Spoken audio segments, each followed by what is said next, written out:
Hi friends, welcome to నాటు వైద్యం. ఈరోజు మనం మూర్చపోయి పడిపోయిన వాళ్ళను త్వరగా మళ్ళీ మేల్కొనే విధంగా చేసే ఒక సులువైన అద్భుతమైన చిట్కా చెప్తాను. సహజంగా చాలా మందికి ఈ వ్యాధితో బాధపడుతున్న వాళ్ళు కూడా ఉన్నారు. ఎప్పుడు మూర్ఛతో పడిపోతారో తెలియదు.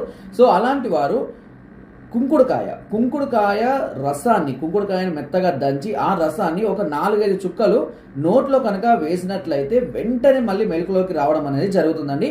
సో దీనివల్ల వాళ్ళు త్వరగా మేల్కొని మళ్ళీ నార్మల్గా మళ్ళీ లేచి నడవడం లాంటివి చేయవచ్చు. సో సహజంగా వీటిని ఈ వ్యాధితో బాధపడే వాళ్ళు ఎప్పుడు కూడా కుంకుడుకాయని జేబులో పెట్టుకొని వెళ్ళడం అనేది మేలుగా ఉంటుంది. అంతేకాకుండా దీని వాసనని తరచుగా చూస్తున్నట్లయినా కూడా ఈ మూర్ఛ వ్యాధి అనేది వస్తున్న సిమ్టమ్స్ అనేవి క్రమక్రమంగా తగ్గిపోవడం కూడా జరుగుతూ ఉంటుంది. సో ఫ్రెండ్స్, నా వీడియో కనుక మీకు నచ్చినట్లయితే ఒక లైక్ చేయండి, షేర్ చేయండి అండ్ సబ్స్క్రైబ్ చేయడం మాత్రం అస్సలు మర్చిపోకండి. మీకు ఎలాంటి సమస్యలు ఉన్నా నాకు కామెంట్ ద్వారా తెలియజేయండి. తప్పకుండా చక్కని పరిష్కారాన్ని అందిస్తాను. Thank you.